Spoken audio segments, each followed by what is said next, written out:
Hi, you may remember in my previous videos how I talked about how all people, and perhaps even all creatures, perform those actions which they consider will either bring them some benefit or at least will not make their life situation worse. I came to this conclusion from my life experience. I made quite a few mistakes during the third of the century that I have lived in my current body. Sometimes I thought, how could I do such stupid things? Well, it's all quite simple. I did what I thought was right based on the knowledge that I had in all those specific situations of my life. With the acquisition of new knowledge, I began to see old things in a different way. I began to see other ways to solve my problems. If you look at your own lives with an impartial point of view, then you will also recognize all your mistakes in life, and there will be one reason for making them. You thought that such an action would bring you some benefit. And yes, this applies to masochists and to those people who have a lot of habits destroying their lives. Those people do what they like. With the acquisition of life experience, namely new material and spiritual knowledge, those people will also see their mistake and begin to do other things that they will think to be the correct decision.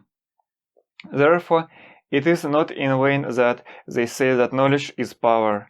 Knowledge is the most important resource that we have, because knowledge is the base of all of our choices. This is a very important understanding. For example, I believe that it is according to this law of the universe that we, together with the higher self, can preview our life for a new incarnation, and the chosen life will be, for the most part, absolutely accurate. That is, we will make all those choices that we previewed in advance when we watched the movie about our possible life. The situation in which we will be at this or that moment of life will also coincide with the one that we saw during the preview of our life, because everything that happens in the universe has its own clear laws that are absolutely accurate. For example, if one particle must transfer to another 1/1,000,000th of its energy, it will give that one particle exactly that amount of energy. No more, no less. Everything happens with absolute precision in the universe, which allows to know everything that will ever happen in any place in the universe. Alas, this also suggests that destiny really exists.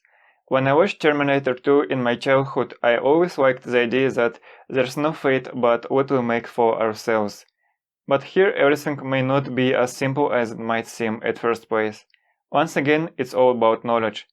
Everything is already known to the spirit, and possibly to higher selves, since the superior intelligence created the universe after he had an overall view of what he wanted to create.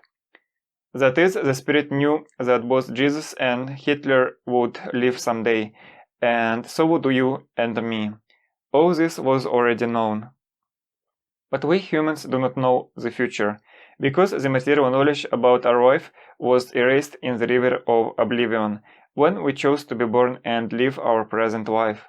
So, to some extent, it can be said that, from the point of view of the omniscient spirit, there is fate, but from our point of view, there is not. Our future largely depends on our decisions. We create our own life, despite the fact that it has already been predetermined.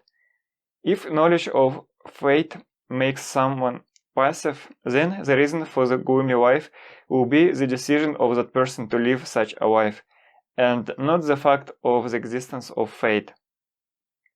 Here one could ask a question. Why create a universe where there is suffering? Why couldn't we be born with material knowledge about the spirit, the laws of the universe and its purpose? After all, then many people would certainly not commit violent crimes, and everyone would live in peace, enjoying the material world, right? I don't know why the design of the universe is the way it is, but I have little doubt that there is a reason for this. And if someone asks why the universe does not stop people who commit evil deeds, then here we deal with the topic of free will and freedom of expression, which was given to all creatures in the universe. We would not be free beings if we were not allowed to do what we want, even if it harms us and others. Fortunately for us, there is a law in the universe according to which we must pay with suffering for our mistakes, It makes the universe fair. Thank you for watching.